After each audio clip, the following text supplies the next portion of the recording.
make it loud for Josh Johnson!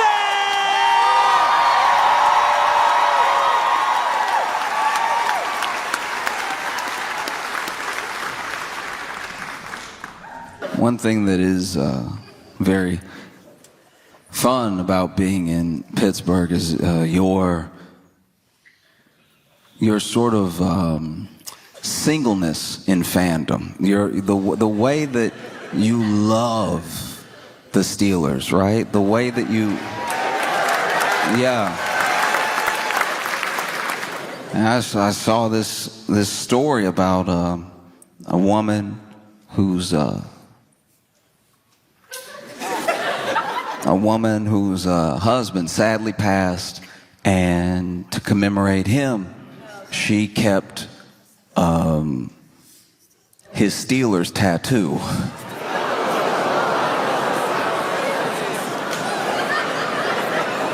I'm glad we're on the same page.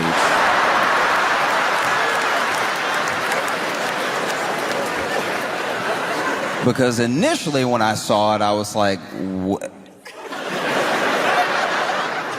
Yeah, no, kept the Steelers tattoo, and it's like in a little. And then in the article, she was like, yes, we kept the tattoo. No, we don't think it's weird. And I was like,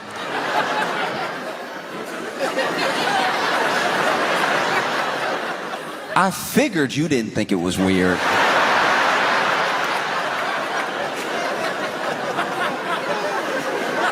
Seems like it was your idea. That would be wild if you were sitting there holding the plaque like, I can't believe they let us do this. This is...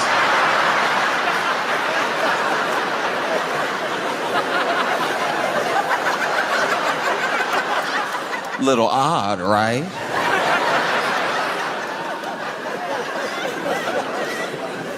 And look, I don't know. Wow. Like when I saw it, I was like, because also, look, I'm not going to linger on it too long, but it was a big tattoo, so I don't even know what that is. That back? Is that arm? Is that, you know what I mean? And maybe this is something that the husband would have loved. Maybe he's like, yeah, keep it, put it in the living room, right? I don't know. I also don't know how hauntings work, but I imagine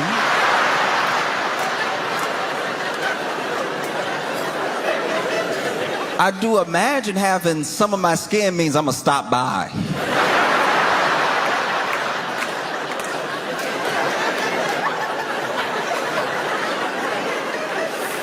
If anybody ever kept some of my neck, I think I'd be like, we have to have a discussion. Poltergeist or not, I'm coming over, we're talking about it. You know, you already have to be careful in people's houses because you never know who got the urn on the mantle or something like that. I don't know why they don't sell urns with like a lock on it.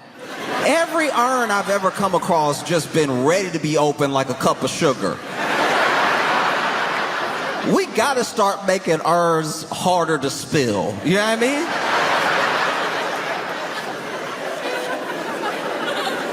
I've been at people's houses where they got, whether it's like a family member or the pet, they got the urn on like a mantle or a bookshelf, and I'm like, that's a little high. If it falls, they will be everywhere. And it does sort of, I don't know. It does taint the memory a little bit if this urn fall and now you gotta Dyson him up.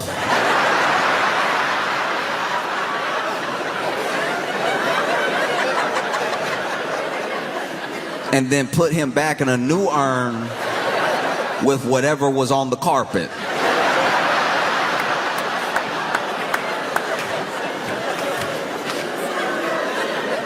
Just something to think about, maybe. I don't, literally, just even... McDonald's cups are harder to spill.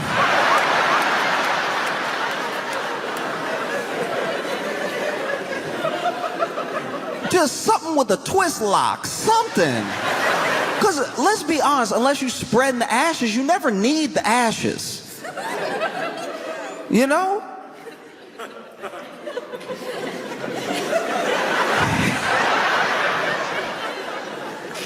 It's not like you hiding something in the ashes and then you're gonna open up the urn, pull out the Glock. Like that'd be a wild home invasion. That'd be a wild, imagine you're, let's say somebody, goodness forbid, but let's say somebody broke in your house or something like that, and then they've got you and the family held hostage, and maybe you did something to them. Maybe you're a healthcare CEO, right?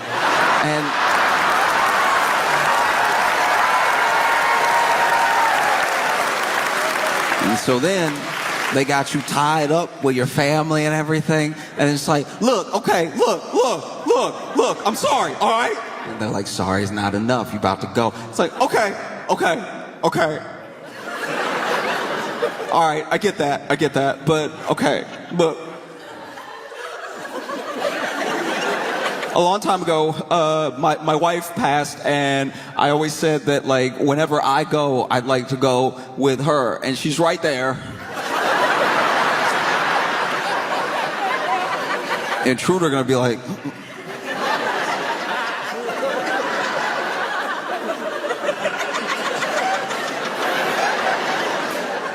over there? Yeah, she's on the fourth shelf. Fourth shelf, next to Great Expectations.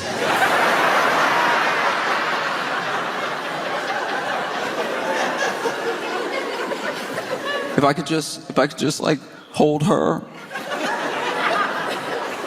I'll just, this small kindness. Let me hold her while you bow.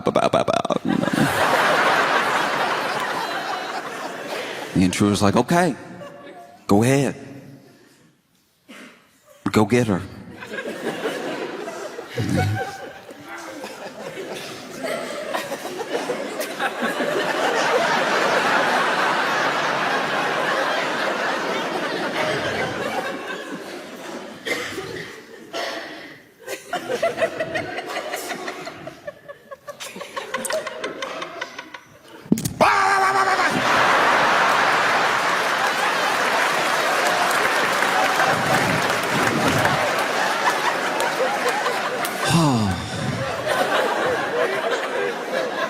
Thanks, honey.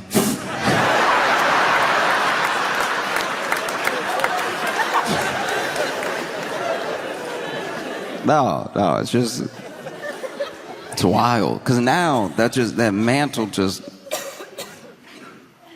it's like in a frame. And I guess they're gonna put it on the wall. That seemed just as precarious as any urn. Imagine you having a house party. And somebody bumped the frame, it fall. Now you getting yelled at. You knocked over daddy.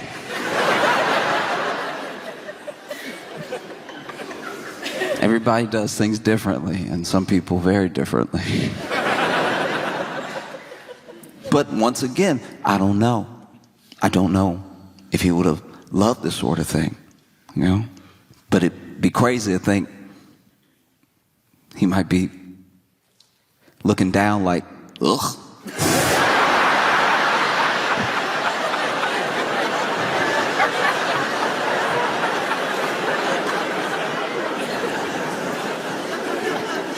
But in case he loves this sort of thing, and in case he can hear us on 3, I'd love all of you to join me in a Go Steelers. 1, 2, 3. Yeah.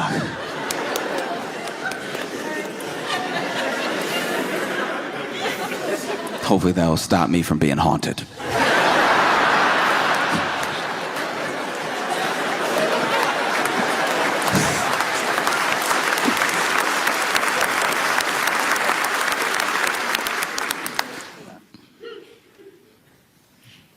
in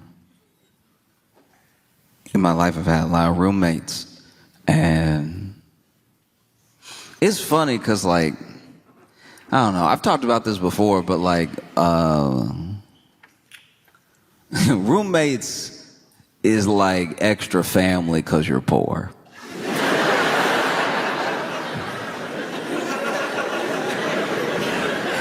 You don't exactly bunk up with a stranger because things are going well. Every roommate I've ever had has been out of necessity. And you just gotta get used to it. But it's crazy because people, the way that people are roommates is usually a clue into how they lived before, like how they were raised, potentially. Maybe they were raised to act differently than they're acting as roommates, and this is them out on their own for the first time, rebelling against all these rules they had at home when they were, younger. That's the most charitable way to put it. Like, I think mostly a lot of people are insane. And there's nothing like having like a messy or lunatic roommate, and then maybe you do become friends, though. Maybe you're friends, maybe you're friendly. And then you go visit them at their house and you see that it's pretty much the same. This person is wild through and through. I had a roommate that,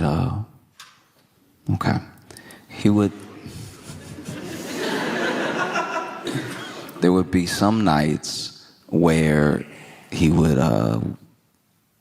sleep in the bathtub.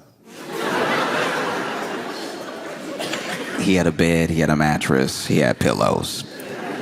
But he said he would sleep in the bathtub because it felt more normal to him when he would wake up from a night terror. And I was like, I don't know how you find that out.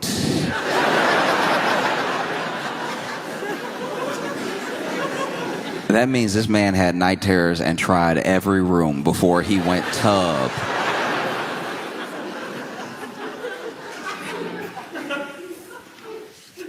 And that was a tough roommate to have because, I would go to bed at a regular time, even a little late because, we're young and everything. We're in college, and then I would just know I can't go to the bathroom for the rest of the night. No, I can't. I'm gonna have to hold it until he wakes up. And what would normally be distressing, sleeping peacefully, and then hearing from the bathroom, is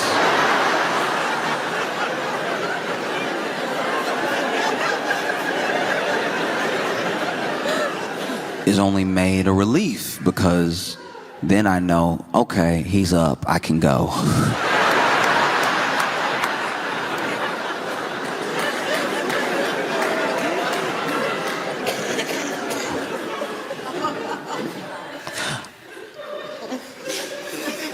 A lot of people in America worry about terrorism.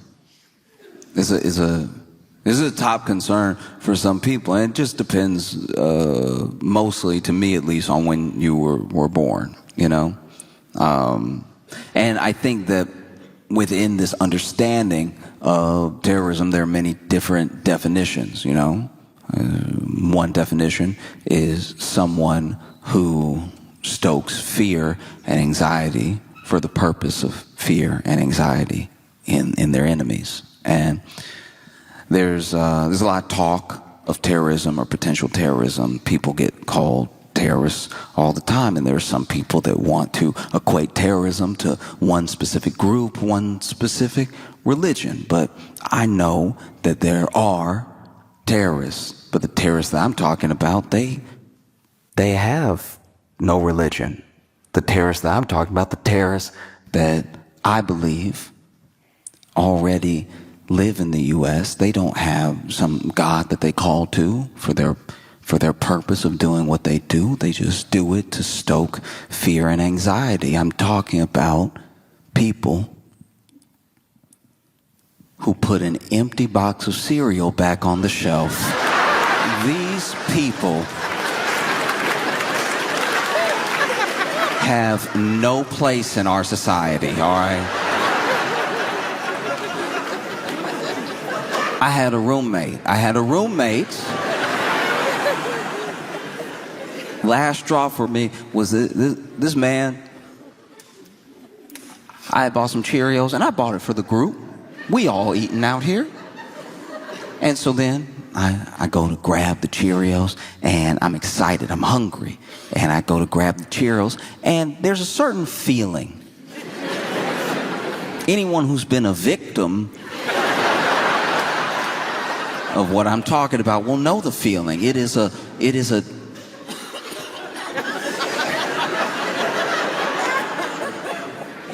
weightlessness of despair.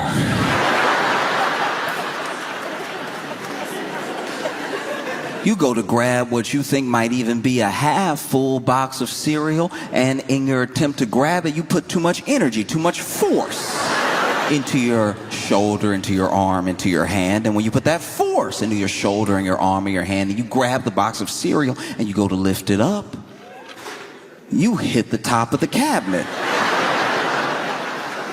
Because there's nothing in there. And not only is there nothing in there, what's been left is crumbs. And the sound of crumbs is the jingle bells of poverty, all right?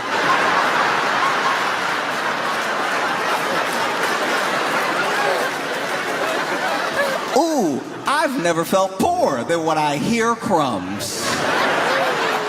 Hearing crumbs is right out of Oliver Twist. Crumbs is what Charles Dickens wrote all his best work to. I didn't even think I could hear crumbs. Oh, but they have a sound. It's a mix between bread particles bouncing off each other and then a whisper. It's in a moment. It's something that almost can't be identified. And it's the whisper of those crumbs, the same way that you could split atoms or you could collide particles and make an entire boom, a bang, a nuclear bomb, and a hydrogen bomb. The banging together of these bread particles makes one singular noise, and it is the universe telling you from a point of almost quantum physics, bouncing the particles off each other, that you're poor. That's the sound of poor. Wouldn't you love to say yum? You'll never say it. You're too poor. These are crumbs.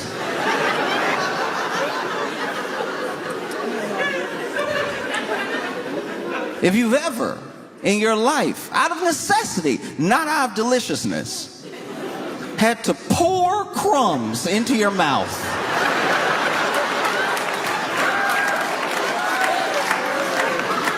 only in the Bible do I imagine this level of thirst for food. You might as well be in the desert. Even if you are in your Pittsburgh apartment, you might as well be in the desert if you are opening your mouth, letting it hang, while an entire bag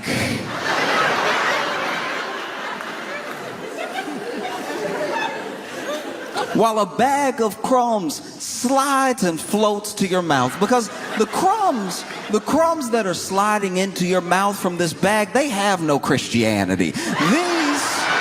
These crumbs are there to embarrass you. They're there to make you look and feel poor while you pour them into your mouth.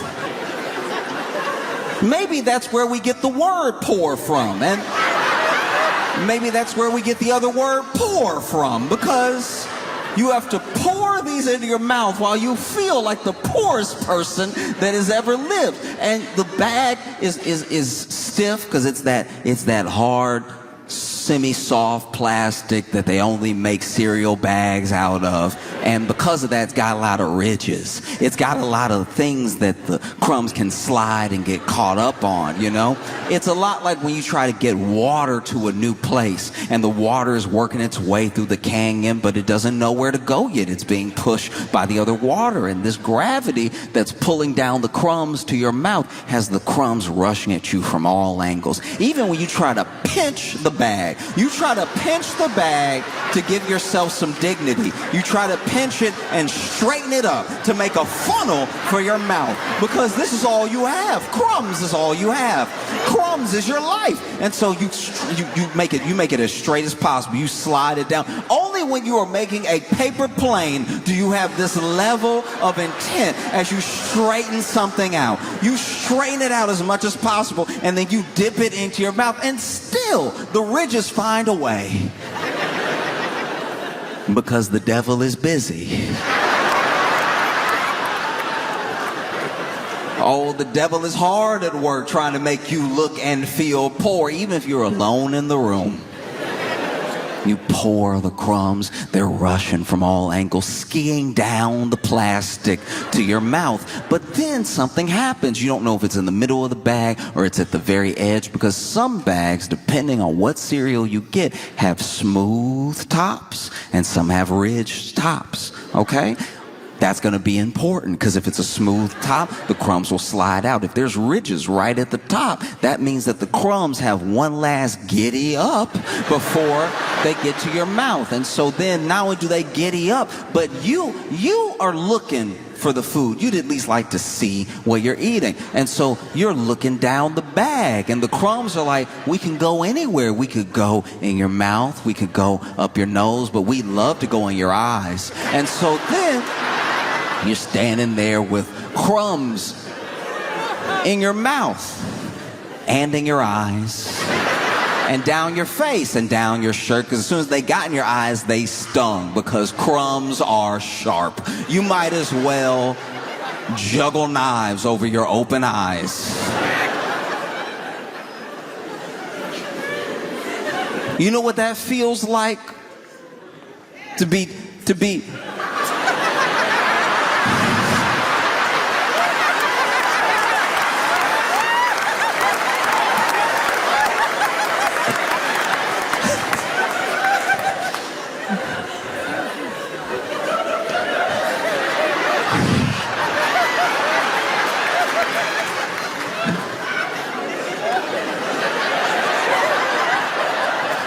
You know what that feels like, to have to dig Cinnamon Toast Crunch out your eyes? Every cereal sharp. Every cereal is sharp. And so I remember I was a victim of terrorism.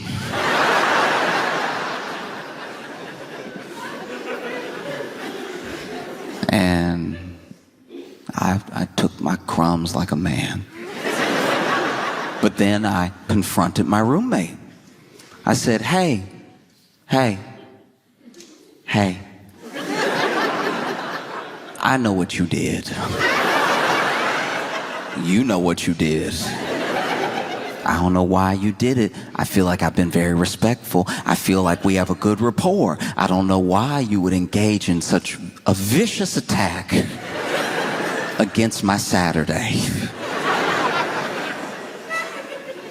And he was like, what? I was like, you know what? Because he did know what. Because without me saying anything else, he was like, look. I put it back, but there was some in there.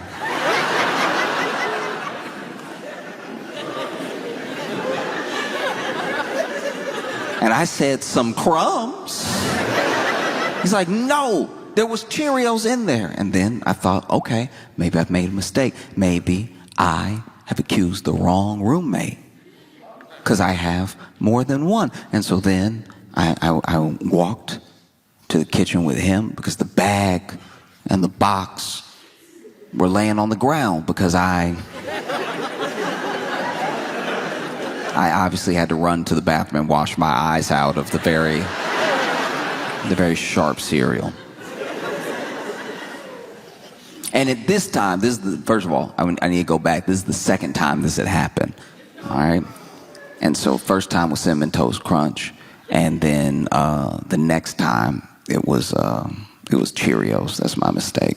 And so then he was like, there was some in there, and then we walk over, and the bag and the box are strewn on the floor like a crime scene. Because I had to drop them immediately. I also got Cheerio in my eye.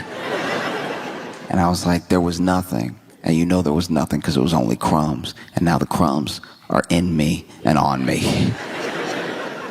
And then he's like, no, there was something left. I was like, what left? And he was like, there was one Cheerio. And I was like,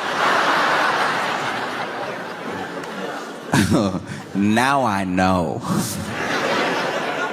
You might as well be Osama bin Laden, because the fact that there was one Cheerio you chose to not eat and leave means you're out of your mind. And then I looked, and sure enough, there was one Cheerio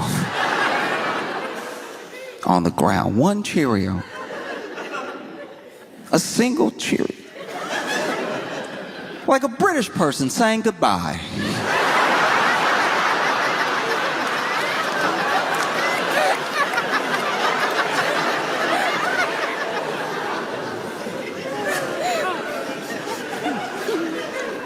Obviously, I didn't kill him. I'm here with you now, but I thought about it. I struggled a lot, growing up, even into like early adulthood, with opinion of myself, with like body image and everything. It's very difficult sometimes for any young person to believe, if they don't already believe, that they are lovable or that they are good in just the way that they are. Basically, that they are enough. You're still working on yourself. There's still things you want to do with your life. You got your whole life ahead of you, but there's nothing extra you have to do to be worth anything, And it's a hard thing to convince someone of who doesn't believe it. I wish more people believed it. If you saw yourself the way that the people that love you see you, what a beautiful world that would be,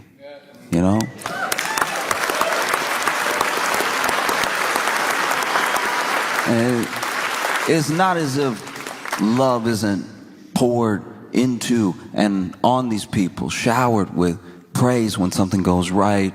Not everyone gets it, but even for the people that do, they still struggle with body image, they still struggle with confidence. And then for the people who should have people that they look up to, maybe not giving them any of that, either being indifferent to them or actively hurting their confidence.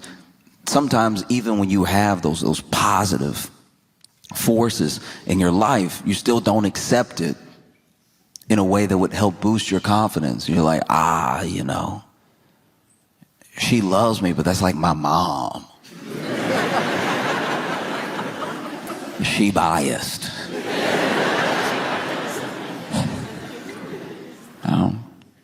And I know for me, I spent a ton of time trying to work on myself in different ways. Some things that I actually needed, some things that built me up, and some things that were maybe a little bit unnecessary, I really struggled to look at myself in any positive way until I got really fit. Like in my head, really, really fit. I should look like I saw other guys and I thought I should look like that. I should look like a version of that, at least, And never mind that I'm looking at dudes who have been on their own journey or struggle with their own confidence, or maybe get a little extra help to look the way that they look. I don't know. And I was never trying to be like insanely huge. I joke about being like ripped and real big, but honestly, I don't have the frame for it. Truly, I'm not tall enough to be wide.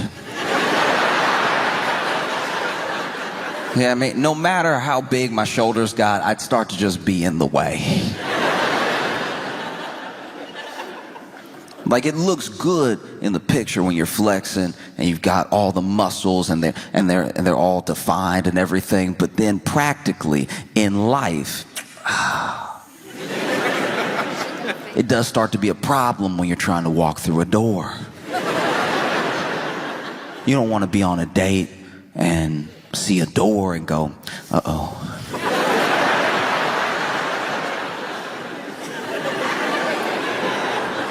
How do we handle this? You know, because the shoulders, the hips, they're all wide and muscular, but that door frame, oof, making all of them standard. I can't believe they're doing this. And then you're holding hands, you get to the door, and you're like, you first. You look like you being a gentleman, you know. Please go ahead. And then she walks through the door with ease, and you now have to figure something out. You're standing on the opposite side of the door, and you're like, oh, okay.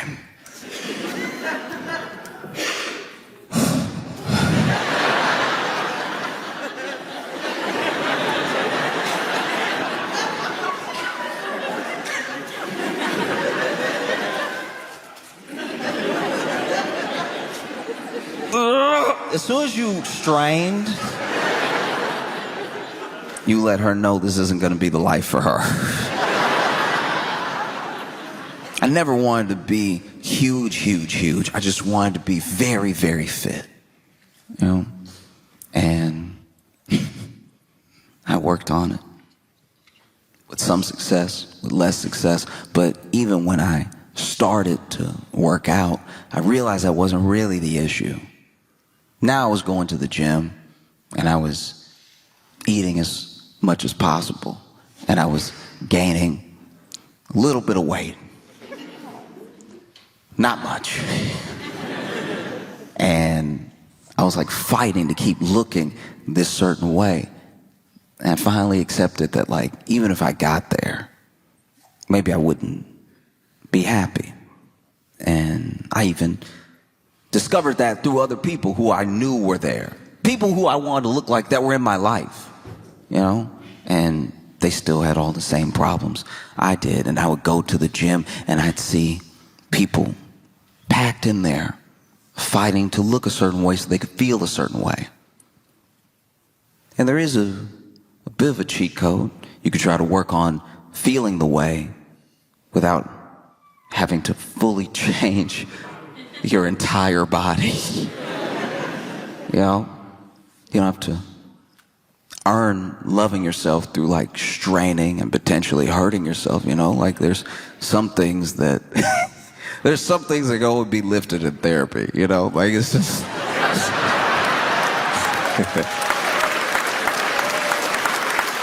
and but I remember I would see these workouts, and sometimes you see people get creative. There are a couple machines that are pretty straightforward. You sit down, you want to row, you put your feet here, and you pull. And that's the exercise right here. This is just what you do, and you do it for your back. You know, you work a little biceps in there too, and maybe if you're trying to work more of the back, you can lean forward a little, lean back a little with the pull, you know. I saw a guy sit down like normal and then put his feet in. And I'm not gonna lie, I stopped. I was like, this is about to be awesome.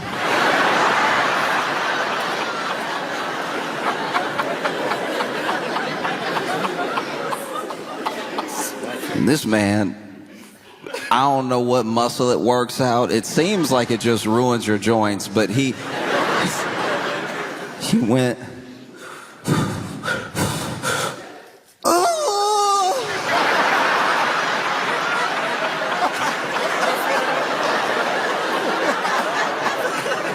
Oh. Oh.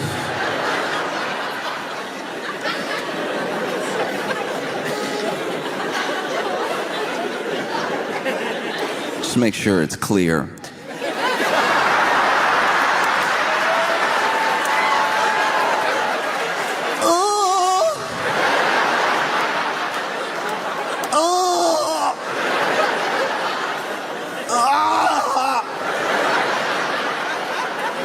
and it looked like it felt like it sounded.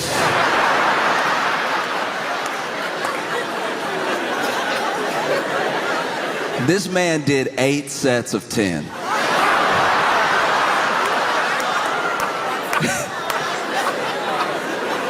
And I watched the whole thing.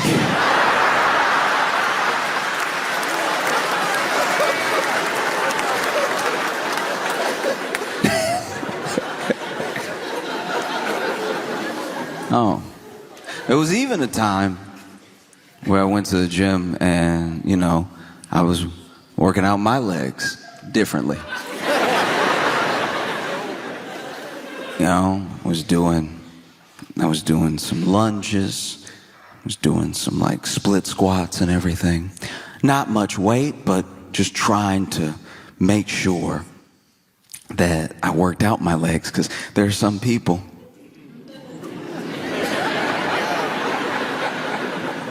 that in all that self-consciousness and all of that wanting to build up for yourself, your body and your image, they still only work on the glamour muscles. They forget the base. They forget their core sometimes, and they definitely forget their legs. And we've been told since we were children that the legs are important.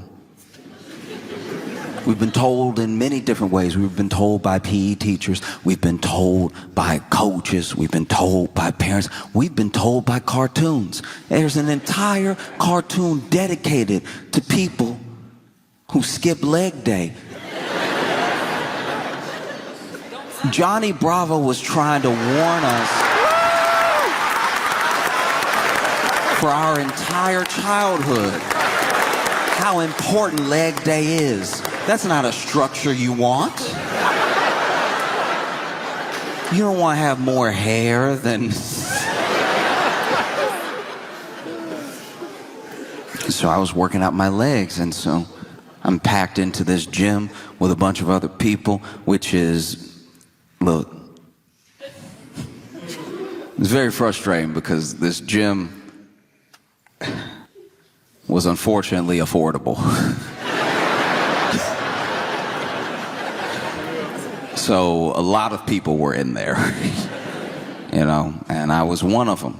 And I was hopeful, you know, sometimes they sell memberships all year and they're counting on people not to go. The way the gym structures are built out, it's so that you get all of these people here, but they're signed up, they don't actually show up. And so a gym is able to run fairly efficiently as long as like 1/10 of the people who are members show up at a time.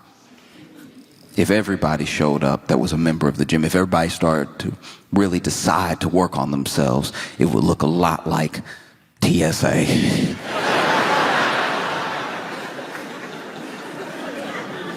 There'd be very little movement. The only way to work out would be passing the weights, just you can have some. And while I was in the gym, packed in there with everybody else, there was a fire alarm that went off and some smoke that we saw. And, you know, I didn't see any fire, but 2 out of 3 signs isn't bad. And so there were only 2 exits, which in retrospect was a horrible thing. Like there was, you could only get out through the elevator, which you're not going to take during a fire, or the stairs. And so people started clamoring for the stairs. And this is where the real fitness test began. Because there were some people that were out in a flash, but then there were other people who had been working out. So they used all their fire running strength on the treadmill. So now they see that the fire alarm is going off and there's smoke, and they hop off the treadmill and they're like, oh no.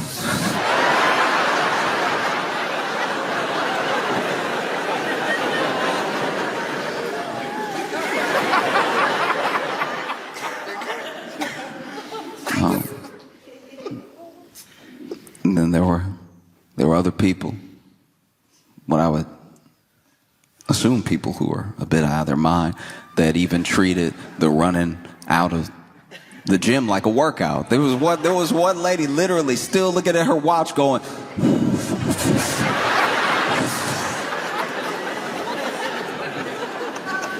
And then there was me, who had been doing leg day. I tried to make my way out as fast as I could, but honestly, if I could brag on myself for a second, I had gone pretty hard. You know, I had a PR and everything, and a PR is what you don't want to have when it's time to run. Because I put the weight down, I saw everybody running out, and I made my way for the exit, and I could not stop jiggling. Like every...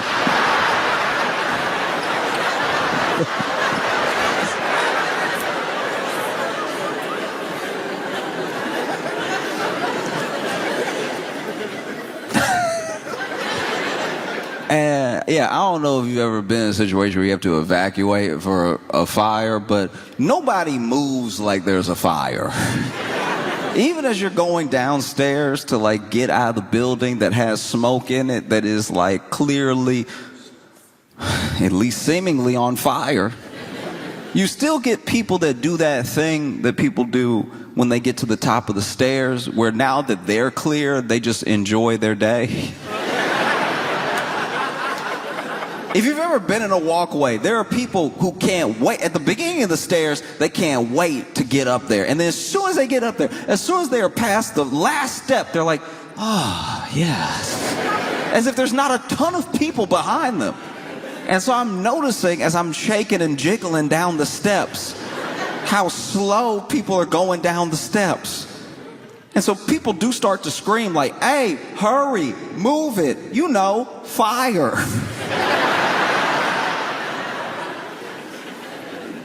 And then we get outside, and it was next to the door. One of the reasons everybody was slowing up was that same lady was out front near the door, just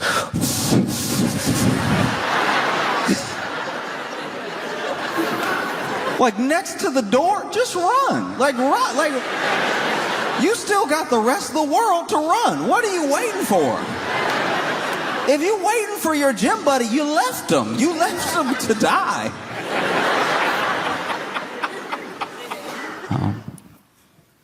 It's funny because I was watching the news and I saw this, can't really call it a debate, it was more of a screaming match. But it was on CNN. And on CNN, okay. Found the one person that works at CNN. That's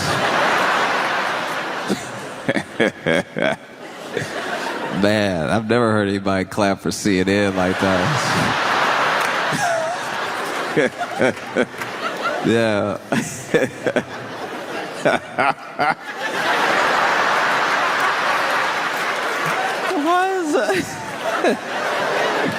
Now, to be fair, though, look. To be fair, we don't know where our friend is from, and CNN abroad is actually substantially better. Like, when you watch CNN and you're in like France or something, it is actually like engaging programming. That we really are the only ones that do CNN the way we do CNN. I like, as an example, when you travel the world, McDonald's is still fast food. We're the only ones that made it poison. You know, every other country, they just say what happened on the news. They just tell you. They're like, oh yeah, no, then these people came, and then the other people came, and then the first people left, and the second group of people left. It's really mostly in the US where you watch news and it's like chaos in the streets.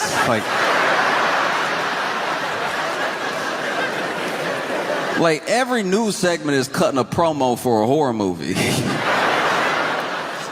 I was watching CNN and I saw where Jillian Michaels was on there in a debate that she seemed to have started, and they were talking about changes to the Smithsonian and how art and culture shifts between who has the power to dictate how the exhibits are written, who the exhibits are of, and everything. And Jillian Michaels was like, it's so unfair that slavery in this country only gets blamed on one race.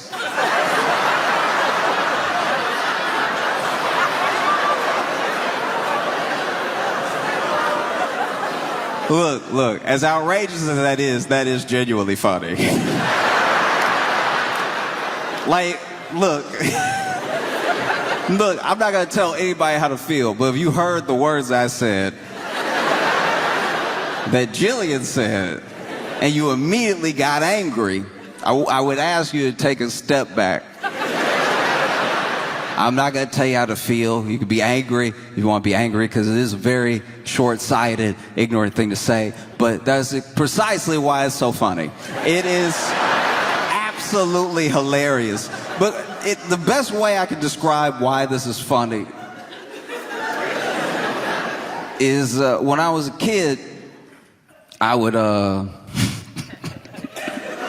I would be at home alone for about 3 hours. I would get off, from school. I would do practice, and then I would get home and be alone for about 3 hours, right? So for 3 hours, I was the only person in the house. And one day, I was just walking through the house. I was eating something. I think I was like eating some Easy Mac and walking, not paying attention where I was going. And I knocked over this vase. And it was a vase that my mom loved, right?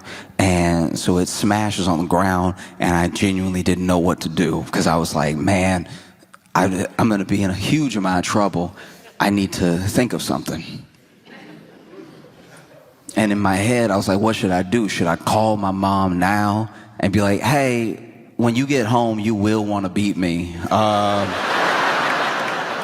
But I feel like if I tell you now and you're going to be like on shift for another half hour, and then just the concern, because I never call you, I'm hoping the concern that you have that I am calling you you'll be so relieved that I'm alive, that I'm not dead, you'll want to kill me less. You know, because having that coworker be like, it's your son, you know what I mean? And then have you be like, oh, what, my baby? And then I tell you what I'm about to tell you, and then you're like, oh, I'm just so glad you're still with us that I would hate to make it so you were not, right? That was one thought. Then the other thought was, look, I've given this whole having a family thing a good run. Maybe I dip right now. Maybe I leave home right now.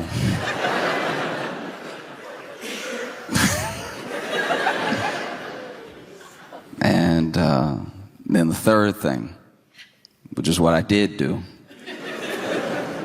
was nothing. I went to my room and played some video games for what felt like might be the last time in a long time.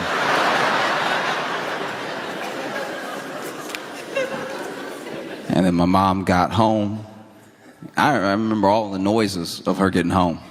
I remember the like screen door, and then the lock, and then the lock turning, and then the deadbolt turning, and then her walking in, the screen door shutting behind her, her shutting the door, her locking the door, and the deadbolt. Again, every footstep from the front door to the kitchen, because she missed it at first.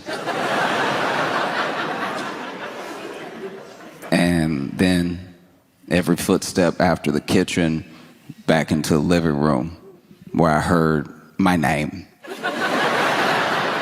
And not my name the way you know it, my full legal name. You know what they put on your death certificate or before a parent kills you? My full legal name. And then I walk in, and my mom is like, what happened? What is this? And then I said, oh, you just gonna blame it on me?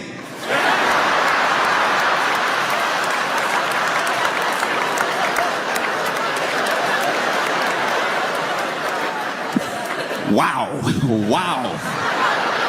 Maybe I was in there playing video games the entire time. Maybe somebody broke it, and left. Maybe I'm lucky to be alive right now. You're just gonna immediately blame me because I was the only one here. You're just gonna blame me because it looks like it was me. And that's kind of what Jillian Michaels was doing with the whole, like...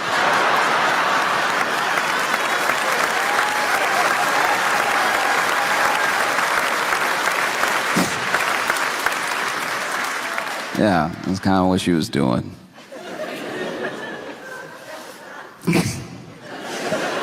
Can't believe you would just blame it on one race of people.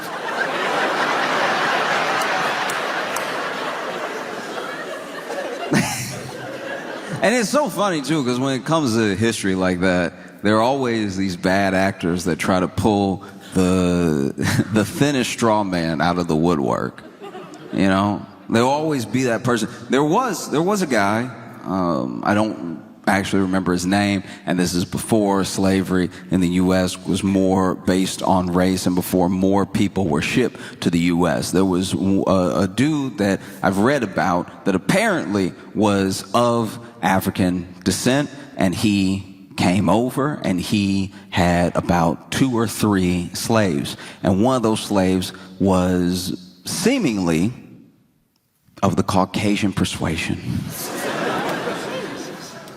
And whether this thing is true or a myth, I've heard it my entire life when referencing slavery, that there was one black guy who had a white slave. And I'm like, look, even if that's true, that's not what it's known for.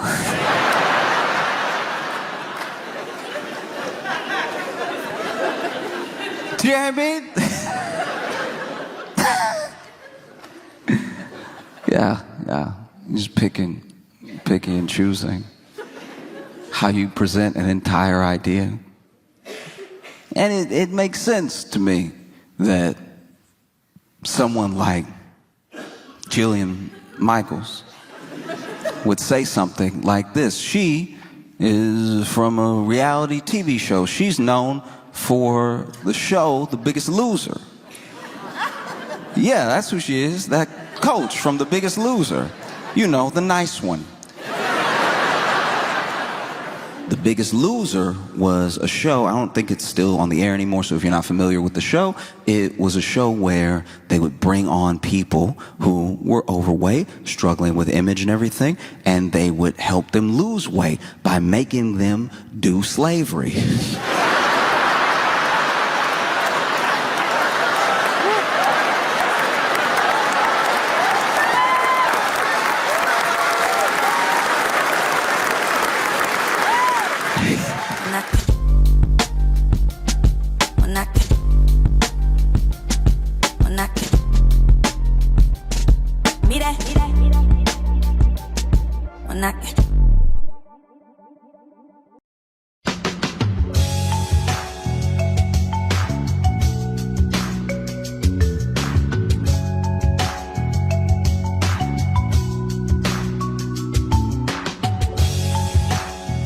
Welcome to the Josh Johnson Show. I'm Josh Johnson, joined by my co-host, fellow stand-up comedian Logan Nielsen. Logan, how you doing, buddy? I'm doing all right, man. How are you? I'm doing well. I think that it's weird. As the year is like winding down and stuff, I'm just trying to like take stock of a lot of things. Mm-hmm. And you know, I had a conversation with a friend tonight that like he was he's been in the hospital for a little while. He's one of my friends from college and stuff. And it's just like, I'm glad that he's doing a bit better. I'm glad I got to talk to him because I had to call him after my first show tonight. Mm-hmm. And yeah, it's just like, I'm a bit disappointed in myself that I like let so much time pass without calling. You know what I mean? Like, obviously, okay. you like life just happens. Like, people, you know, we're all doing our best and everything, but it, you know, yeah, it shouldn't take like me worrying about him to call him, you know? So I'm trying to like, do that more. Like I call people and I text people that I haven't talked to in a while, like a decent amount, I suppose. But yeah, sometimes something happens where it like is a jolt, and you're like, oh, I should really be appreciative that I have like all my people while I have them, you know? Yeah. Yeah. Like that's just, I don't know. Fun start to our comedy podcast, but Yeah. I mean, I guess. no, I'm fucking with you. No, I get that. A thing I've really learned about myself in recent years is because, like, yeah, I'm bad at keeping up with people, but I also just realized I'm not great at like managing a giant group of friends. You know what I mean? Mm-hmm. Like, and I think especially in comedy, you're expected to like make friends with all the comics and stuff like that. And I was never great at that in Chicago, and it would just be more of a point of stress than like actual joy to know a bunch of comics. Yeah, but I think that you, as much as I don't like when comedy communities are very cliquey and stuff like that, I think that it's initially inherent that it's gonna be, because you're only gonna be able to go to so many birthday parties, remember so many like people's life events, you know? Yeah. And you can only actually find so many of the comics you meet actually funny. I suppose so. I mean, I feel You know like, what I mean? Like, there's a thing where now you can meet a lot of funny comics, but also like if you're at Mike's a lot, you're also gonna meet a lot of comics who aren't funny but are nice. Yeah. That, And then that it's kind of also like, happens. and not saying like you only want to be friends with them because they're funny, but there is also like the like, yeah, but like I'm not gonna book you. Sure. You're funny and I like hanging out with you, but Yeah, I think that my thing is I've found that there are comics that I've become friends with or really admire or just really enjoy watching that even if their attention, I guess I could say their attention is not like solely focused on like craft of writing or like stage presence, whatever, Right, but yeah. they're always like, there's always something like, you know, those comics that are like made of X Factor. Like they're like up and down. They're like, I need to watch this person, and it might not be good. it'll be interesting. But it's going to be interesting. It's going to be like special. Yeah. Like they're just those people that make your night special. Yeah. Especially if you're at an open mic or something, and then there's people who are like not necessarily trying to work on anything. They're also not necessarily trying to play to the other comics in the room. There's just something they have to get off their chest that's like chaos. Yeah. And I'm like, oh man, this is incredible. Yeah, those are the good ones. Those are the good. And I want to be clear too. It's like, I mean, like, you may not be able to find everybody personally funny. Some might be very funny, but they're just not going to be what you find funny. So it's like makes it hard to then like want to talk about their set or anything, you know, because I'm like, it's just like, it's not my thing, but you're doing something for somebody. You know what I mean? Like, Yeah, and you also cannot write necessarily, like, even if you're writing with another comic, you're only going to be able to be helpful with things that they would say. So yeah. it's like that also sort of can make people fall out of line with each other when it comes to a sort of meeting of the minds, because it's like, okay, you're going to do this crazy act out I would never do, like, or I like wordplay way more than you like wordplay, or you know, whatever the thing is. And so that's kind of where I think a lot of it comes from. Yeah, because there are some comics who like then get really like they want to give you a tag, and then they're like really adamant about it of like, no, that's what fixes it. Use that. And it's like, well, I'm like, no, but it's funnier if you say it. If you did this joke, yes. Yeah. But like for me, it's, you know, like you and I give each other tags and like try to change jokes. So and like sometimes we take a note, and sometimes we're like, that's just not how you know. I know I give you stuff that like that's not what you would say. Yeah, you know, but I'm like, this is where my brain goes when you ask me about this joke. You know what I mean? Sure. And then there's also something to be said for like like sometimes someone, the thing that I love about comedy and the thing I love about hanging out with comics though is that there's only so many ways you can see a thing as an individual, right? So even when you are trying to think of angles and look at things in a different way and open your mind, it's like, it's not even necessarily that someone else's mind is more open. It's just that they're coming at this thing from like the totally different side. Like if every joke was, Oh, for sure. like Yeah. that diamond. There are going to be people who are like 10 shades the other way that you're never going to hit. And watching people there's a friend of mine that has like such a fire bit that I would have never. And you know what's crazy about one of the beautiful things about watching someone just be incredibly funny is that, I'm trying to think of how to put this. He was doing jokes that were things that I felt, but never things that I thought, if that makes sense. Yeah. So, I understand what you mean by that. So yeah. he went on this like run, and when I tell you, it was epic. Like I'm not even gonna like do the jokes because I wouldn't do them justice. I'm literally just telling you, he had a take about Jackie Kennedy that I've never heard before, but had felt in life, but then was like, wow, this man is like as he's talking, it's like he was reading my mind from when I thought those things. Yeah. And so then you're I do really want to know what your hot take on Jackie Kennedy is. well, it's just like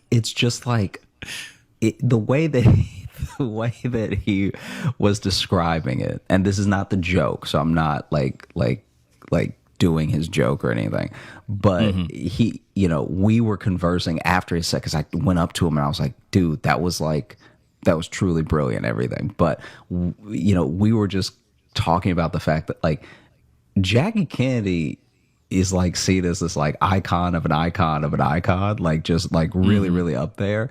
And she like, I don't know, she was kind of average, and I don't really know what was that great, but she had. Okay, right now I'm not reading any emails about Jackie Kennedy. Do not send me Jackie Kennedy emails because I feel the typing already. But clearly there's something special about her because in her lifetime, she bagged a president and a billionaire in the same lifetime. Like usually in life, you only get one of those things, if either, right? Right. Yeah. It would be like if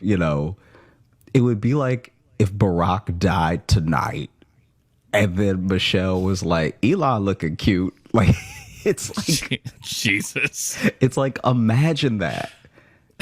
You had a president and a billionaire in a lifetime. That's incredible.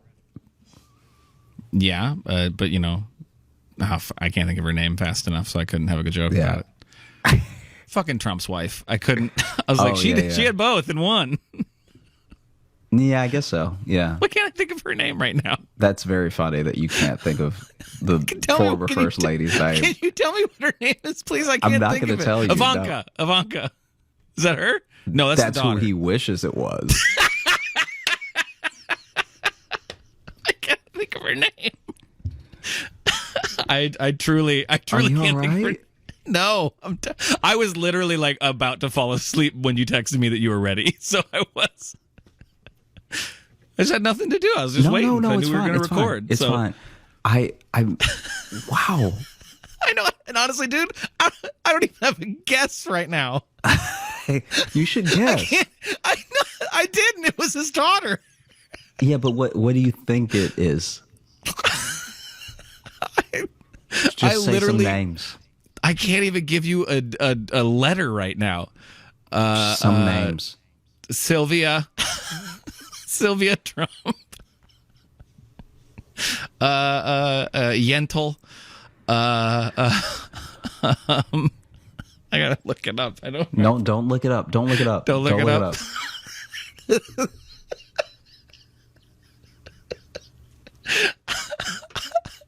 The look Josh is giving me right now. I know, dude. I'm giving myself that look. I'm like, why can't I?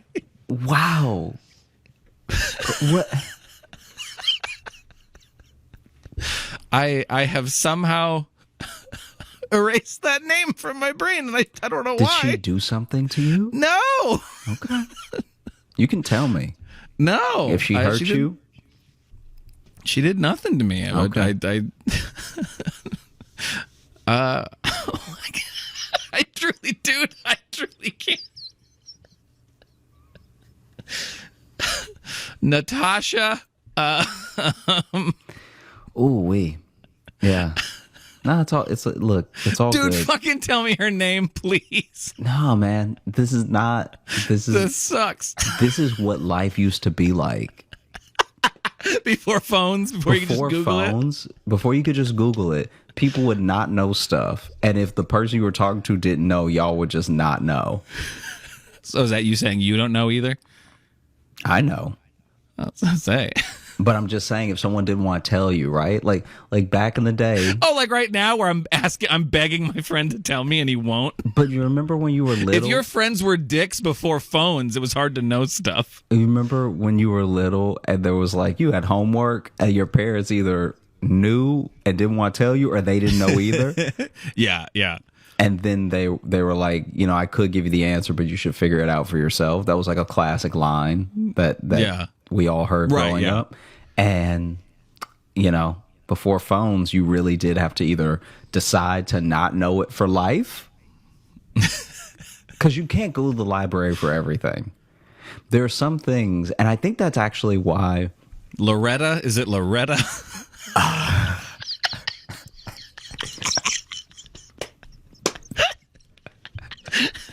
This isn't a bit. I genuinely can't remember her name. Do you smoke today? No. Oh, okay. No,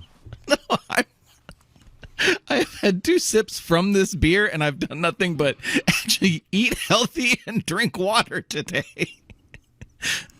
You might be overhydrated. That's what it is. Oh, maybe. I don't know, man. Yeah. I said Ivanka. It's not that. Yeah. It's the only name because that's got the rhythm to it. So, yeah, you used to have to go to the library for everything. And it was like, you had to just decide to not know stuff. Can you give me a letter? Nah, why would I give you a letter? I don't know because A letter gives it away. Why is it a weird letter? Is it a Q? What do you think the weird letters are? A Q or Z? The ones that a lot of names don't start with. Z's got some names. You don't get a lot of Q names though. Quincy. Is it Quincy? Tell me if it's Quincy. Is President Trump's wife's name Quincy Trump? Oh, wait. This is a shame. This is like... And you're a bad person by just letting me...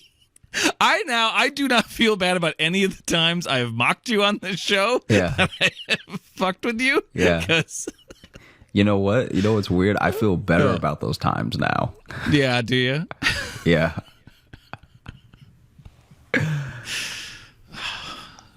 Is it Wanda? This is embarrassing. Why is it embarrassing? Because this is recent history in my lifetime. A person whose name I do know, and I know once I remember it or read it, I'm going to hate myself. But yeah, that's why you should wait to read it or anything until after we're done. This is the thing, and I'm really trying to figure it out. And then you're talking to me, and I just cannot listen to what you're talking about because I'm so focused on this right now. No, go ahead. Go ahead. I'll think over here. Okay. I'm literally going through the alphabet right now. I'm just going in my head, just thinking of letters and trying to find. Is there a name? Ula? Is it Ula Trump? I feel like you're just going to start naming dishes. Is it gruel? Gruel is a dish. Spaghetti? Is it spaghetti Trump? Oh, man. Well. Oh, God. Give me one letter. Doesn't have to be the one it starts with. Just give me any letter. Did you go to the library a lot when you were a kid? Fuck you.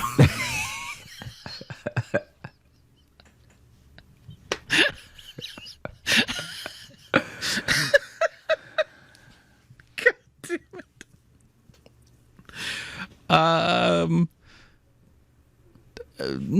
I guess we did. Yeah, in the one in town in St. Ansgar, we used to go a little bit. I mean, I was just like, I'm like, yes, but it was like the school library. We were in there a lot. You know, that was where I got most of my reading. Yeah, was there because we had a pretty good library. Because also our town library isn't that big, so you're better off just going to the school library. I see. But you know what I mean? Small ass town. Yeah, no, that makes sense. Got hot. I gotta take this hat off. No, it's all good. I just asked because like I used to go to the library all the time with my mom because my mom used to work at the library, and there was this lady that worked there that was always cracking me up because you know how there's free access to the internet at the library, and you know there are people who use that free access to access things they maybe can't get in real life, you know? Yeah. Our friend Rob used to work at Chicago Public Libraries, and he saw plenty of that. Yeah. And so there were people who would come to the library specifically to look at explicit images of sexual activity. Wow. Of intercourse and relations. Wow. You've somehow ruined sex for me the way you just said all of that. Of the activity of genitalia. Oh, God, the activity of genitalia. Oh, and I know I'm going to pitch that to you for a title for this episode, and you're going to say no. You know what I mean? Just the general filth of lust.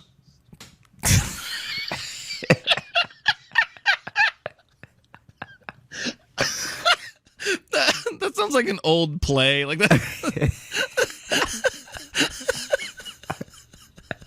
The filth of lust. We should actually do that as like Sounds like a fucking Oscar Wilde play. Yeah. We should do that one the same way that we had the detective one. We should do the filth of lust. Well, or is that the title of the Porta Potty one? Porta Potty 2, the filth of lust. Oh gosh, no, it can't be. It can't be. This is a different thing, and it's happening in Puritan times where everyone will know. Like if you actually had, you know what they call it, the Shakespearean term for it. Doinkin? The beast with two backs. The general filth of lust. Yeah. There were people who would, engage in the voyeurism.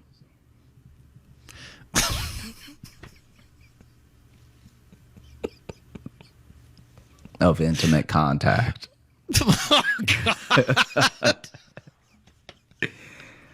This is going to be the rest of the episode is you just finding different ways to word watching porn. How many different ways? And so when they would, click their way to sin,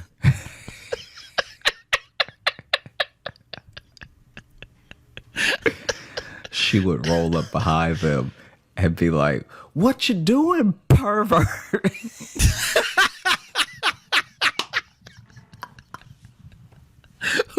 Who would do this? I forgot who was at the beginning of the story. The woman that worked at the library Just the woman who with worked my there? mom. Okay. Yeah. What you up to, pervert? Just extra peas on the pervert. The hardest P you've ever seen. What's up, pervert? Loud too.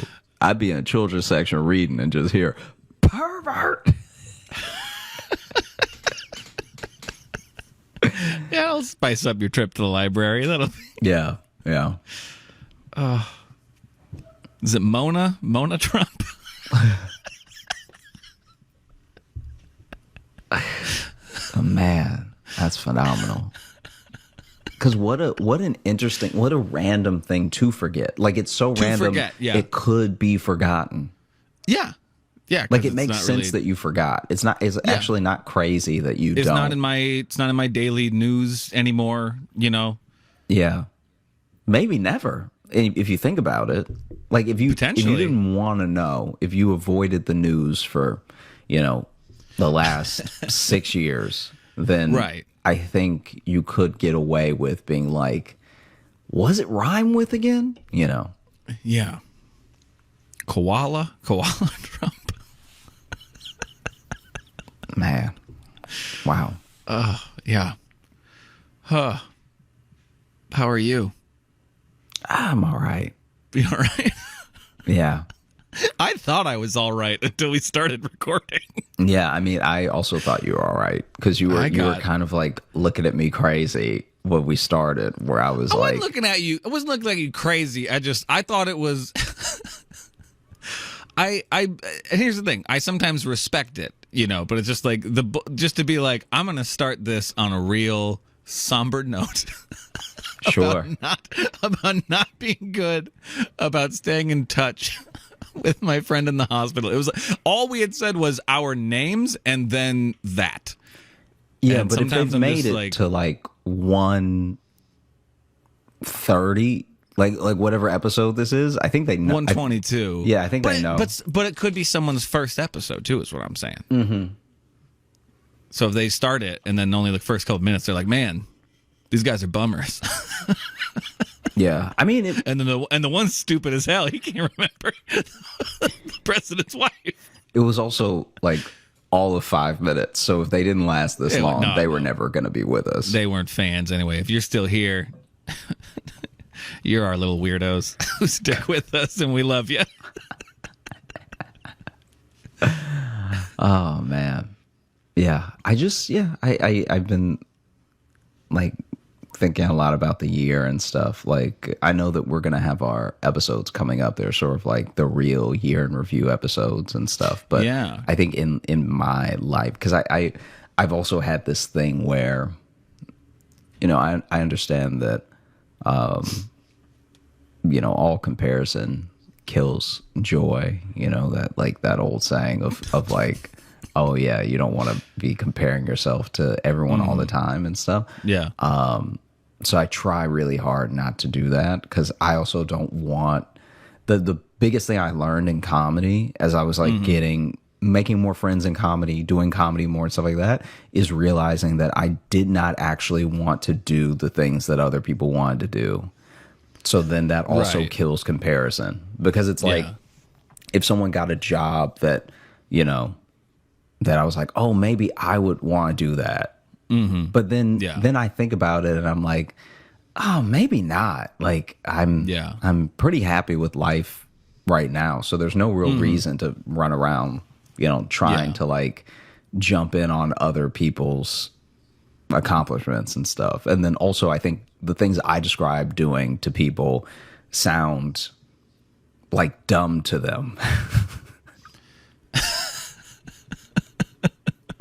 You know what I mean? Like I showed a friend way before this happened. I showed a friend what I was gonna wear on Colbert, and this is before I'd even booked Colbert. I was just like, my next late night spot, I'm gonna wear this, right?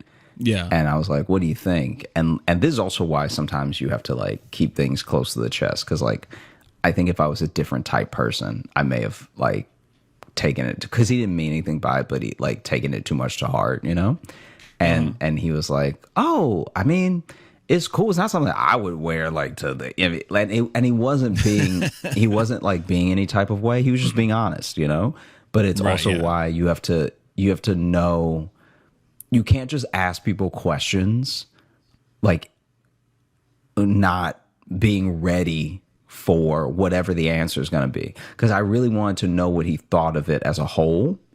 Right, But if I had specifically asked him what he thought about it just for him to tell me how cool it looked, I was about to be disappointed, Yeah, but that is why a lot of people ask the question of something like that for that reason. They just want to hear their hope echoed back to them. Yeah.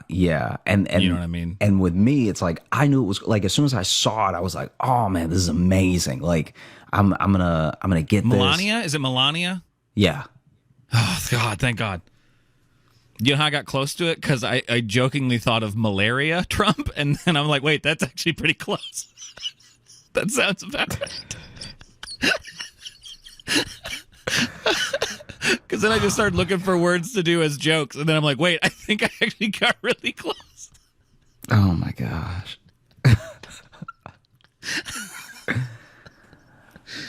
I swear I'm not a dumb man, but oh boy, Yeah. I don't know. Shit. No emails about that either. No emails about the first lady of any era. It's a new rule. No Jackie O or malaria Trump. None of them. Sorry, keep going. I'm sorry. It literally. I mean, I was pretty much clicked to done. me. I was like, Oh, okay. I'm actually using this moment to. 1 second. Ignore me. Gotcha. No. Okay. I'm just making sure. No, I'm just making sure it's not somewhere. So, the comic not that everyone should check out that has the dope bit is Jared Waters. If you are in New York, he's like constantly doing shows, and hopefully he'll be on the road soon. But he's so funny. Why didn't we say that when we were talking about him? Why'd we? You waited like 3 more beats to like plug his name. Because what ended up happening was I was trying so hard to not tell the joke, but talk about the joke in a way that did it justice. Okay. That I was like, it didn't even occur to me to say his name just yet, because I was like, let me hold off until I like make sure we don't need to cut the entire thing. Remember it? Did you forget his name? No, Did you forget his name and you were? No, I'm kidding. Yeah. So that was about Jackie O. Okay, I'm just trying to now find where we were at. We were just talking about your suit, and then you said you're done with that. You look sharp in that, by the way. Thanks, People man. haven't seen that. Even if you don't watch the set, you should. But also, like, no, you did walk out, and I was like, geez, that's a sharp one. Like, 'cause that was like, that's the nicest one of those I've seen you in. You know? Yeah. I feel like that was like the most form fitting too, because That was like, it was like, bro, it felt yeah. tailored. No, you did. That's the first time fucking that looked I've tailored. got something from someone where they were like exactly by every quarter of an inch what they said it would be. Because sometimes you like, oh man, before I did Conan, I'll never forget this. This is like, this happened to me at Conan, and it happened to me at the Emmys was worse. Did you wear a suit for Conan, or? Yeah, I think I had a suit for Conan. Okay. But the Emmys was the worst one. Conan was nothing in comparison. Yeah. For the Emmys, I went, and this is like, I'm not a prepared person most of the time. And so this is me really trying to be about my like, Hey, as his co-host, I can say, yeah. like, this is me really trying to be about like my business, right? So a week before the Emmys, a week before I'm supposed to fly out for the Emmys, I go to this this like, maybe it was a Men's Warehouse or something. I pick out a suit, and you know, I have the person who does the tailoring like draw it up all with chalk and like do all the stuff, right? I am told to come back like almost in a week, because I guess it was like, I think around the same time as the Emmys is sometimes like a wedding season type thing. Because there's like wedding seasons throughout the year that are heavy. You know, a lot of people have summer weddings, some people have spring weddings, some people do fall, stuff like that. So I feel like when are the Emmys usually? Those September, like in September, yeah.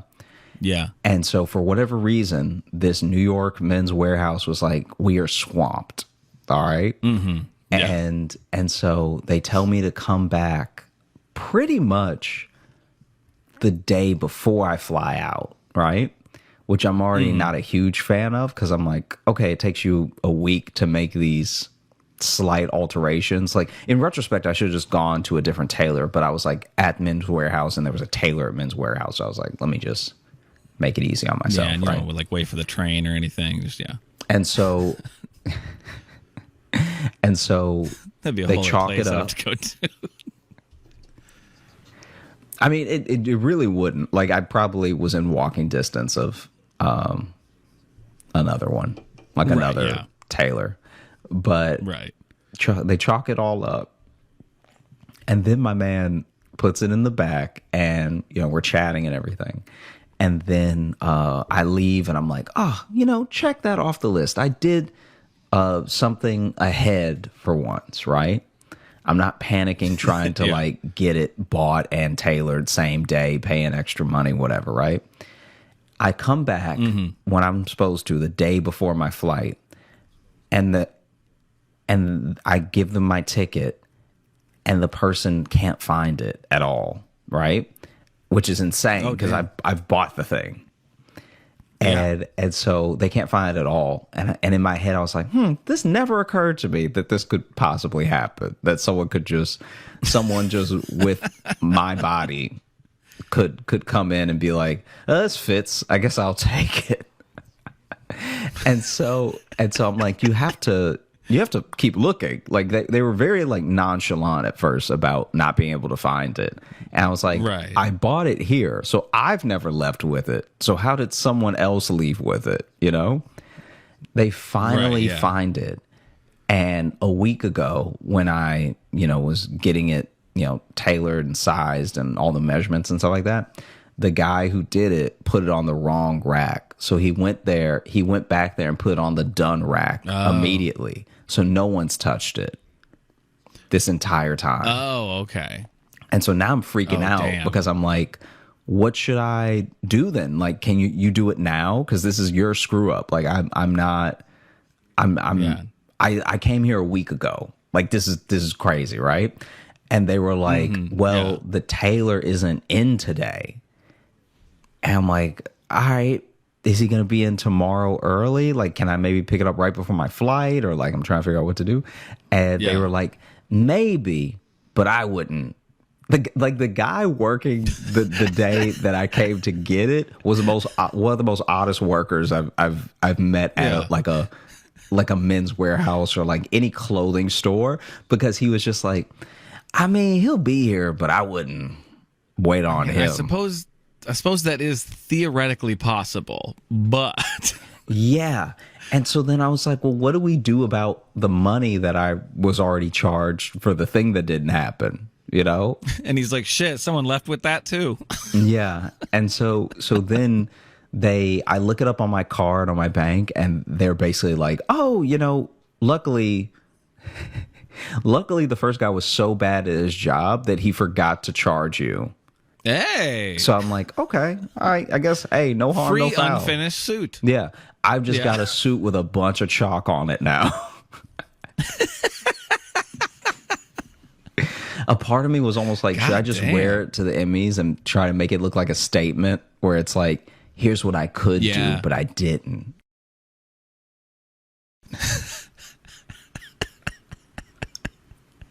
Yeah, you're protesting tuxedo standards or something. Yeah. Why shouldn't more Wow. grown men look like the little rascals? Yeah, I'm trying to reconnect with my childhood. This is a suit of whimsy. Yeah. And so I flew with this chalked up suit, and then when we got to LA, I think I rushed to a tailor in LA, which was also, most of them were too busy because the Emmys was there. And so they were doing a bunch of stuff, and it was like, it was hell. You show up with just a chalked up suit. Can you finish this? Like, I might as well have shown up with the fabric. Can you help me? Yeah, just a roll of fabric. Can you make me a suit, please? God damn, yeah, that would be a lot. there would be a big part of me that'd be like, maybe I just won't go. Maybe, yeah, I don't know. I'm not giving away any award. I'm not presenting. I guess just... Yeah. Nah, man. Oof. Yeah. And then this, it's a dashiki, right? I'm just not confident in my words right now after the whole Melania situation. I just wanted to make sure I was saying the right type of suit. But was this made by the same person who did your Comedy Central one? No, that was a different person. So this person runs a business called Saba Elite, and they do a bunch of like suits, jackets, and just great, like really great designs, really great stuff. No, man, it was you walked out and I was like, that is sharp. It was, and like, I know people were like saying on there being like, you know, Wakanda or whatever. People were comparing you to that, but it was like, honestly, even you walked out and I was like, fuck, that does look like T'Challa. Like that looks like Chadwick Boseman at like one of the like premieres. Can I tell you because I try not to get on comments and like any of that stuff. Not even because of like people might be rude, but because I think that it is a detriment to you, good or bad, to like lean on too many opinions. I think that when people are hyping you up, you can get a false sense of, you know, who you are, or what you're doing, or like where you're at. And I think when people are putting you down, you could get a false sense of like, oh, they're right and I'm trash, and you know what I mean? Yeah. And so I try to just like stay away from all that stuff, you know, like, and because also people don't even have the energy to like remember anything that they say online. Like if someone told you that they really took someone down online in a YouTube comment, you'd be like, yo, I didn't know you were a lunatic. Like, these people do these things and then they just move on, you know? And then even with praise, it's like, even with praise, there will be people who are like saying all the nice things, you know, as well. But don't really like know or care about you, which is like, it's still good to put something out that's good. Yeah. But Bro, we get emails that say to Josh and co-host. Yeah, and it's like, And I'm the only other guy here. You couldn't even look. We say it in every episode. You couldn't look up my name to send an email. And so it's one of those things where I know that people I would say most of what's said on the internet is not meant, and what most of what's said online is not meant in the way that it can be taken, or even in the way someone thinks that they were. Like maybe you're upset in the moment, so you post something or you comment something, and it doesn't actually mean anything to you, but it could really affect that person. So I try to stay away, and that's mostly a YouTube thing. I'm like engaged on my social because I feel like on my like to me this is the difference. To me, it's like if you come to my social, it's like, oh, you probably mean it. Like if you came to me, then like good or bad, this is kind of how you feel in the moment. But YouTube just throws stuff at you. Yeah, and if people comment on it too, I don't think they expect the people who makes the videos to like actually read them. It's that weird thing of like, even though it's their channel, they put it there, but I think everyone thinks there's like, you know, like I just saw a video today of someone talking about like people sending them like their own video to be like, oh my God, remember this? And he's like, yeah, that's on my page. Yeah. You sent it from my channel. But it's like no one really thinks that, I don't know, we run the stuff we run. I don't know. Exactly. That's just what makes YouTube such a different beast and how people even digest it or think about it. Because obviously every social platform has a discovery or an explore or like is sending you stuff, but YouTube just does it differently. I don't know how to describe it.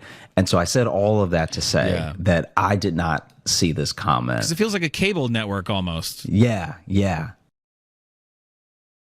You know what I mean? It's like talking to the TV. You're not expecting the TV to talk back. Yeah. And like, I did not see this comment because I steer clear of like YouTube stuff as far as comments for at least the first month.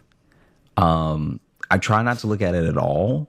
But like if it's, especially if it's on this channel, like if it's on my channel and I know that it's like the people, once again, the people coming to me, then I want to engage with them and I want to say like, hey, you know, whatever, right? Or thank them for watching or, you know, whatever it is. But I think when it's something that's on some, like with Colbert, that's his stuff, right? So I did not see this, but my manager told me that one of the top comments, at least the day that I did it, was how'd she put it? She was like, it seemed positive. And as soon as she said that, I was like, oh, then don't tell me. Like in my head, I was like, don't tell me that. Like if you're not sure. It seemed positive. And then she was like, it seemed positive. And somebody was like, oh, look at that little Wakanda nutcracker. And I was like, wow. This is why I need time. And then I come. Yeah, like this is why I need time away before I engage. My little Wakanda nutcracker. Oh, and I was like, oof. Yeah. Little Black Panther Jr. up in here. Yeah, because what ends up happening is that when I feel like if I prepare myself, by the time I do look, I can be like stoic about it, you know? Right. Yeah. And also if I give it time, it didn't just happen. So I'm not like, what do you want to call it? I'm not like emotional about it, you know? Yeah. It seemed positive. I like that a lot. Yeah. You're like if they do a cartoon, you know, where it's like all the Avengers are in high school, and you're. Oh God. You're Teen Chala. That's what the T is for. Yeah, that's what the T is for, is for teenager. Oh, good golly. That's funny. I haven't opened up the mailbag yet. I'll start looking for something. I will say, though, you mentioned that coming up we'll be doing our end of the year episodes. If you look in the bio of this episode, we'll have the form out for submitting your favorite episodes of the year. I'm not speaking to Josh. I'm speaking to you, the audience. I realized this. I just said your, and that could have been to anybody. We want to know. We want to know your favorite episodes of the year. We did that last year. It worked out really nicely, and then we do our episodes where we put in some of the best moments of the year, and we add some extra stuff too. We talk about them and all that. So it's a simple form. I haven't made it yet. Spoiler, but by the time this is out, I will have. So it's gonna be simple. But go fill that out. It'd be a lot like we did last year. And we really want to know. It made it a lot easier to make the episode. Also made it a lot more fun because we got to know what you guys really loved from the year. Yeah, because there are things that will end up on that list that are not on our list. Well, and some things we'd forgot about, remember? There were things we're like, oh, yeah, that was a fun like story or fun episode that we had completely forgotten about. Yeah. We do a lot of these. So... we would really love it if you submitted on that, if you care to. Let me open up the email. You got anything else you want to chat about before? No, I think we're ready for a mailbag. I think that we should dive in. You know, I mean, we're gonna have to save the filth of lust for another episode. Oh, is there more on that? No, I'm saying that the working out the rom-com erotica. We'll have to save it for another time. We got this one here, and it is titled "Very, Very, Very Important Information," and then it just says, "Hello, Losh and Jogan. I have very important information about my new job. My boss's name is Richard Balls,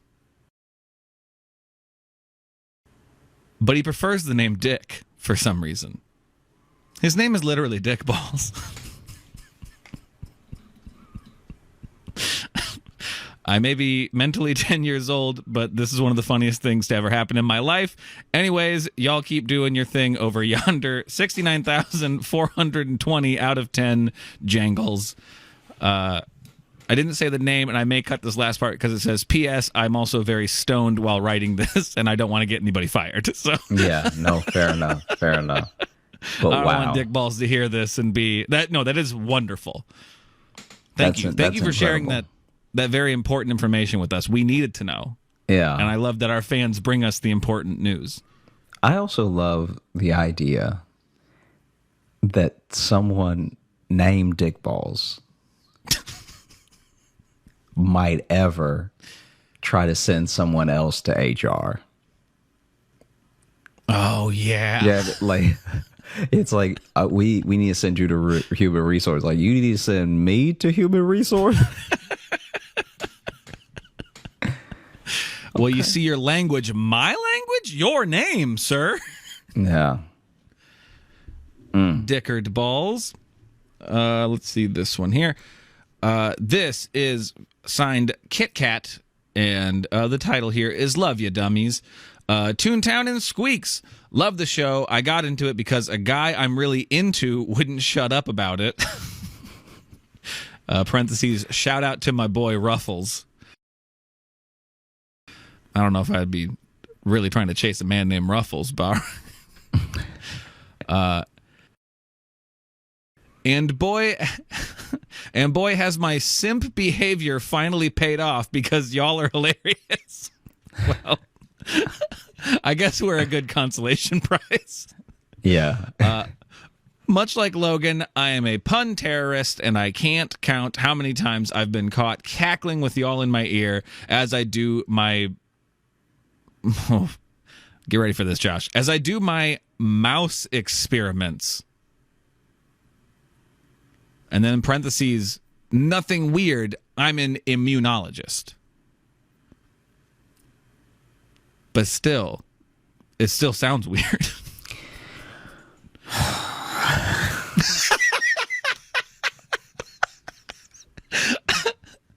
I wanted to know what's the funniest / saddest shit you've done / heard of someone doing in the name of love, and if it ever paid off. Once again, love the show and keep on punning, Kit Kat. Thank you so much, Kit Kat. That was... I love the ones that, you know, it's a short email, but there's a journey within it, you know? I really appreciate and respect those people who sent us those. For the sake of entertainment, I'm going to cop out and tell you about something. Good call. Tell you something that I witnessed, but it was not me. Yeah. Wink, wink. I mean, it really wasn't, but whatever. This is when someone's like, "Oh, my friend." Okay. So in junior high, I had a friend who had a crush on this girl, and so he like laid it all out in a note to her, but like on loose leaf, right? And filled that thing up, right? And then maybe it's like the little because when you're also that young, rom-coms are going on in your head. You think you're in your own rom-com. Oh, you know what I mean? Yeah. So he decided, and he worked. This is what's sad. He worked on the design for longer than he worked on the note, even though the note was the full page. He worked on the design for a paper plane, and like was throwing paper planes at lunch, like nonstop, and like you know, tweaking the design, tweaking how much like lift it had, all that stuff, right? And so the day finally came, and he wrote the note, and he had folded so many paper planes at this point that it was nothing to him to get the perfect like cut of paper plane together.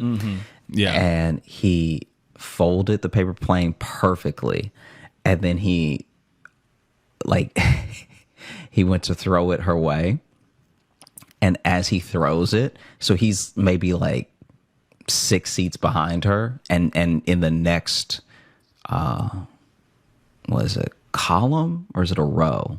I can't remember which one's which whenever you're seated. Like if you're seated in a square, there's columns and rows. I guess it doesn't matter if it's a square, but he was one set of seats off to the right of her and 6 seats behind her. So it was a long throw.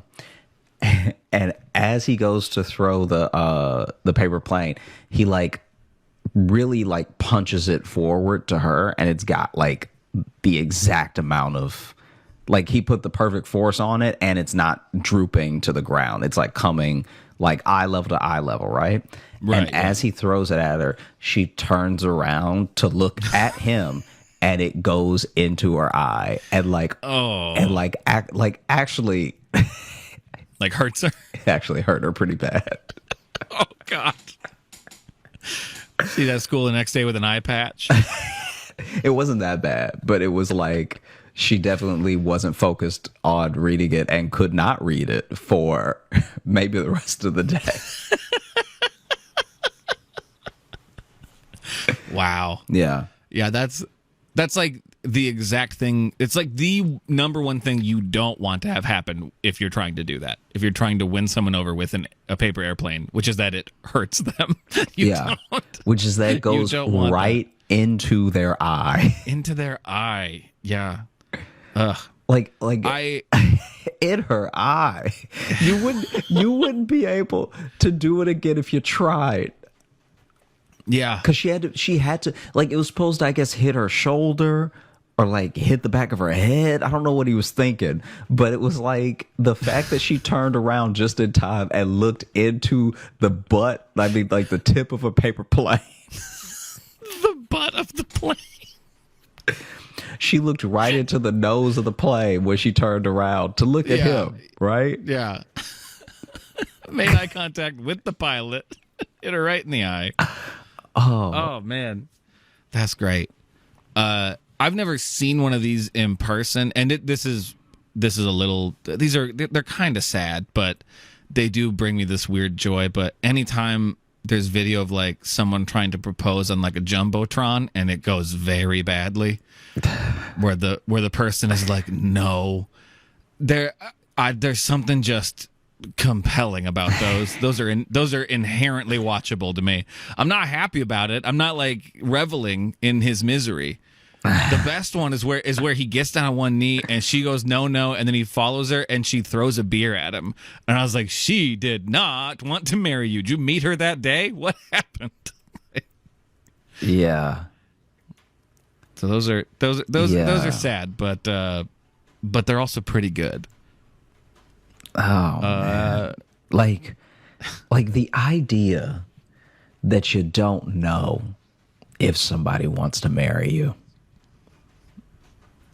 Like the fact that you can be on such a different page as a couple is like actually terrifying. Yeah, I mean, who are you talking to here? Who are you talking to, bro? I mean, you didn't. I'm divorced and had an engagement fall apart too. Yeah, but you didn't. It's not fun. It's not fun to learn. You didn't have to when you knelt to propose. You didn't have to drag your knee because they were walking away. No. At the time of engagement, decisions seem to have been made. That's what I'm saying. Later things changed. Yes. No, I do. Nobody find can that, control later. I'm talking about when you do it. No, that does blow my mind when people ask that, where they're like, it's like, oh, I'm going to propose, and then it's like, oh, will she say yes? And it's like, I'd fucking hope they've talked about it once. You know what I mean? You'd hope at least the topic has come up once. Imagine somebody. Do you think she'll say yeah? Oh, I really don't know. Do you think she'll say yes? No, probably not. I think tomorrow's going to be rough for me. You know what? This is what only a gambling addict would do, but they really should start taking bets during the Jumbotron engagements. Oh, yeah. I mean, shit, man. They're not a sponsor, but like now you got the DraftKings stuff. Like you can bet on like anything now, which every time I see a commercial for it, I'm like, this seems like all the work we've done for gambling addicts is being completely undone now. You know, because have you seen those commercials? Like you can put odds on anything, and I'm like, Jesus Christ. That's actually what I think should be illegal. I don't care that gambling is legal, but you should just be able to like gamble on if the team or the person will win and stop. Because what you end up doing. Oh, no specific bets from there. Yeah, because that's how people lose. That's how they make money. That's how people lose money. That's how people ruin their lives. Is parlays down the line where it's like, well, now you could win $12 million off of 200. It's like you realize you're only going to lose $200. Like, please stop. Yeah. You know?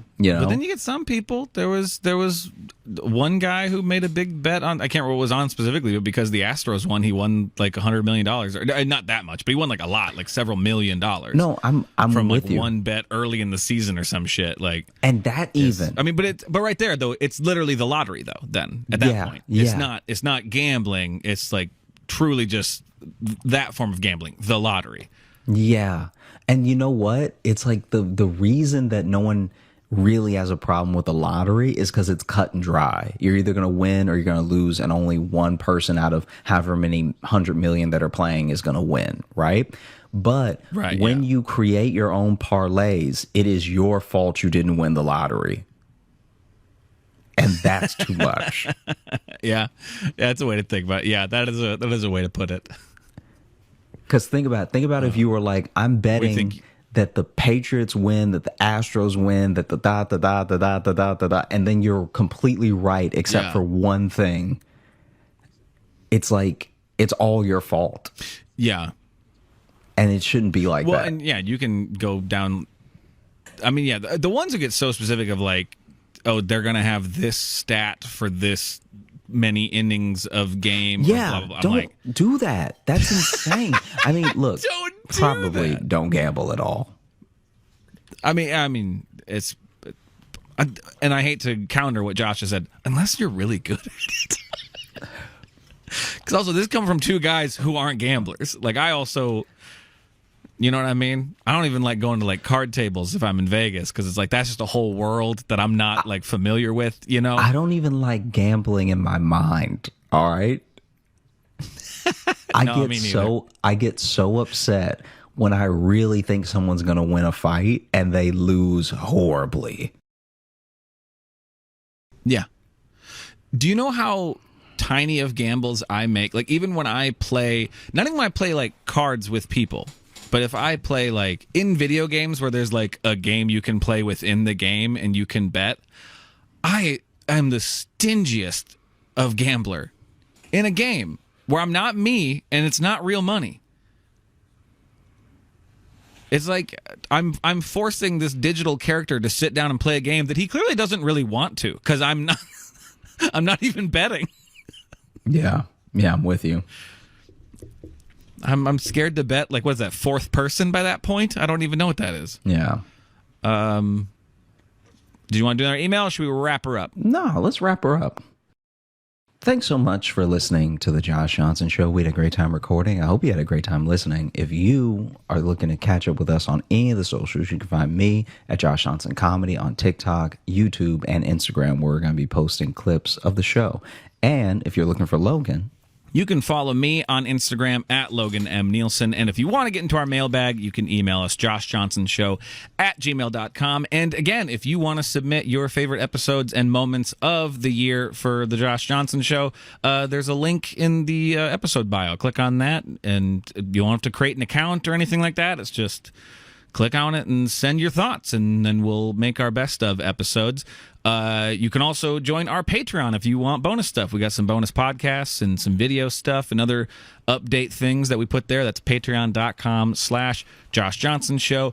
And also in the links that we put down below, you'll also find our specific Linktree stuff and website things. And on there are tour dates coming up that Josh just announced that he's doing a tour next year, and I'm going to be on some of them as well. So go click on that and see what the beginning of 2023 is looking like for us, and maybe you'll be able to come see us. Yeah. And in the meantime, have a great rest of the day. Live virtual show too. Sorry, live virtual show December 17th, right? Live virtual show. Forgot about that. The last one of the year.